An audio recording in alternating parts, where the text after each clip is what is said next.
Hi, welcome to SCW, the wrestling channel here on YouTube.com. Thank you for choosing the channel and choosing the video. Subscribe right now. Leave any comments in the comment section. Welcome to episode 1 of Let's Talk Wrestling.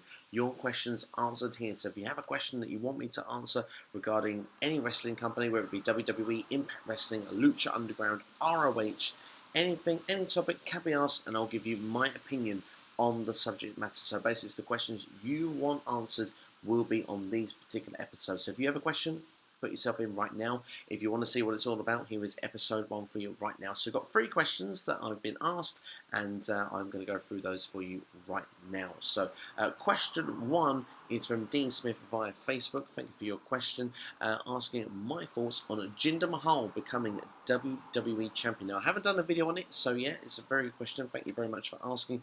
I think it opens new doors for WWE in many different ways. Of course, the obvious one, of course, being that WWE wants to tap up the Indian market at the moment. It seems every company wants to do that. ROH have got a TV deal that's going to be going across all the homes in India, and Impact Wrestling doing some of their tapings for 4 episodes in India as well at the moment. So yeah, it seems to be a big market all of a sudden that a lot of wrestling companies seem to want to get hold of. So for WWE, they're always going to have the advantage. So in one way, it's great for them. They've put Jinder Mahal as the champion.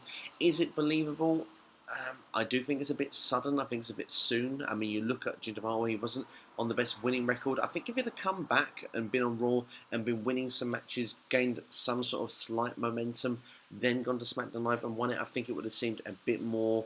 It would have seemed a bit more creditable, but at the moment, I think it perhaps seems it was a shock value. I mean, a lot of people were shocked when they saw it at Backlash actually happen. I think a lot of people were actually hoping it would happen as well, in a strange way. But it does throw the booking completely awry. I mean, you look there and say, well, does this belt mean the same? For me, I wouldn't say that the belt necessarily means any less. We've had some perhaps not creditable champions in the past that have not always done great with the belt.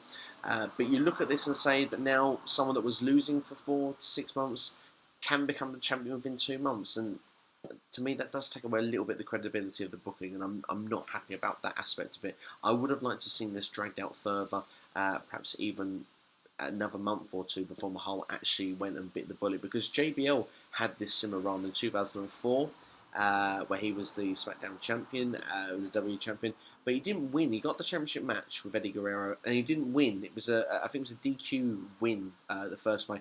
Then they got their next pay-per-view 2 months later, and then that's when he won the belt at the Great American Bash. So we had 3 months of this character to really build and gain its real momentum. WWE basically just took all their chips and gone all in and hoping for the best here. Now, I do think that Mahal is going to have a lengthy kind of run with the belt, and I think he will seem more creditable for it. He has seemed more creditable watching him on TV. He has improved a lot, and we've seen a lot more from him.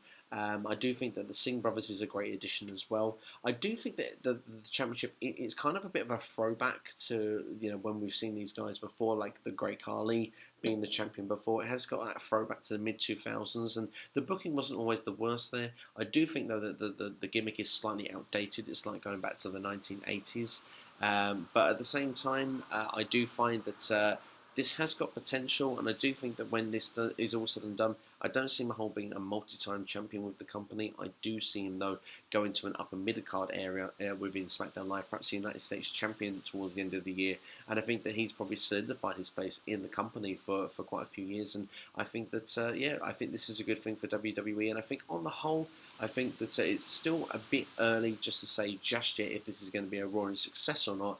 But I am on board of building new stars and trying to get these new people to the top of the card. And it's not always the guy we want it to be, but if we've got a new start and we've got some fresh ideas, fresh matchups, then hopefully that can be a good thing for the company. If it does catch on, then it'll be a good thing for WWE. So for me, time will tell on it, but I think there's some plus points from this. I do think some minus points as well, which I think I've mentioned throughout the last few minutes discussing that question. The next question comes from one of our very own, James Steele, asking my feelings of Shinsuke Nakamura's booking on the main roster so far. I am outside, by the way, so if you can hear some sound effects in the background. It's a lovely day where I am, so I thought I had to sit outside for this video. But for Shinsuke Nakamura's booking so far on the main roster, personally for me, again, it's a mixed bag scenario. I really enjoyed that we had to wait till Backlash to get the debut match. It really felt we were building towards something. Same with Elias Sampson and Raw. We really had to wait to get that match, and it builds intrigue. It builds and makes you want to see it. The thing that I got confused with the booking for Nakamura started from Backlash to now. The match at Backlash for me going on first was the problem because I mean it was a big deal. We waited about 7 weeks to see him in the ring. All of a sudden, he's the opening contest. Now, I do understand that his music gets the crowd on side and on board, which is probably why WWE did this move. But for me, I would have made this a later part in the card, especially with Sami Zayn picking up the win on Backlash. I would have put that match first. I think it would have made more sense. I would have put Nakamura actually, personally, as the match before the main event, and I wouldn't have made it such a worthy not a lot of competition in the match with Ziggler either. Of course, it does look good that Ziggler is looking better on the main roster again. If anything, they've built Ziggler up pretty well with that rivalry and perhaps knocked Nakamura down a peg or two because Ziggler was jobbing to Apollo Crews and Kalisto not so long ago, and then he hangs in the ring with Nakamura for 15 minutes. It didn't seem believable for me. I wanted Nakamura to sort of not squash Ziggler, but come, fairly through kind of comfortably. And I think that it should have been booked like one of his NXT matches where it's about 7-8 minutes long. Nakamura fairly strong. They did the same again on SmackDown Live where he was the guy being beaten up in the tag team match when he was teaming with AJ Styles. This week they did it better where he actually then was the guy that got the hot tag when Sami Zayn was the one taking the beating and then got the victory. You can't argue, though, that Nakamura has picked up victories and very well the whole way through, and we see a match of him and Kevin Owens next week on SmackDown Live, which I'm very much looking forward to. I think that WWE can do this right with Nakamura. There is the artist gimmick as well, which I'm not so sure if that's connecting as well. I do prefer the King of Strong style, but all in all at the moment, Nakamura, they are doing good, but I would have him less on the microphone. I do think that I like the idea of the mystique and the mystery of Nakamura, and I think that they should keep that with the fans because a lot of us have seen him with NXT, but for the people that don't watch NXT, and of course that still is quite a majority of the audience, I think that we shouldn't change Nakamura too much and we should leave some of the mystery because there is an intrigue to this guy and I think he's got definitely the potential to be a main event player. Now, the last question comes via youtube.com for AdStar Gaming. Thank you very much for your questions, everybody. He asks, ideally, who do I want to win the Money in the Bank match and how and when should the briefcase be cashed in? Well, I will extend the question a little bit and perhaps talk a little about the women as well, just to finish it off. But I'm going to go with the main question to begin with. For me, I think that I've always believed from the start of the year that Baron Corbin is going to be the guy to win this. I think that perhaps he is probably the right candidate as well to do so because although he's not perhaps set for the ladder match, the dream would be Sami Zayn because Sami Zayn is the guy that hasn't been booked so well, but Corbin has been consistently well booked. And I think that perhaps although he could be put into the main event scene, he has sort of flirted with it a little bit and not come off successful. So to have the briefcase, this gives him then all the power. And WWE should really maximise these sort of potentials. The Royal Rumble, Money in the Bank, these should be the times they make the new stars because they win the match. They've got the opportunity within their hands to then go and do something with it and they become a bigger name for it. For me, with the briefcase of how it should be actually cashed in, that is a more difficult question because it has been almost done to death now. We've seen it for over a decade within WWE at the time when the champion is vulnerable or someone cashes it in well in advance. The thing with someone like Sami Zayn, it would be interesting because he would cash it in well in advance. He wouldn't be the guy to do the underhanded tactics. The guys just have an elimination chamber match. Let's cash it in now. But the way to cause some intrigue and some buzz, and this is what I would do with Baron Corbin. I don't know if it necessarily would be a popular decision, but it's what I would do. I would have him as a lengthy Money in the Bank holder. Now, to go with this, then he'll go all the way to near WrestleMania. Now, we've seen a cash-in at WrestleMania. We've seen it the night after WrestleMania. But have we seen it just before WrestleMania? Why not throw the card into disarray 6 days beforehand, causing definitely a lot of talking points, perhaps though maybe some anger amongst fans, I'm not sure. But say we have a championship match on SmackDown Live. I could throw two names for example. We could have, say, AJ Styles and, I don't know, Kevin Owens, for example.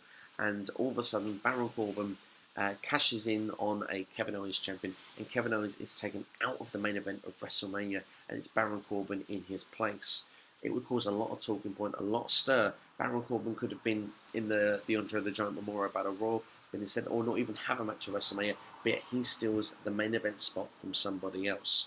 It definitely, certainly would have some talking point elements to it, and I think that way it would create some buzz and intrigue, and it would keep the Money in the Bank, sort of the briefcase, and the pay-per-view of some relevance. But that's kind of what I think I would probably do with that. Going on to the women very quickly, I think for me, Becky Lynch would be the standout candidate for me, purely because of the fact that I think Charlotte can do it on her own without needing the briefcase.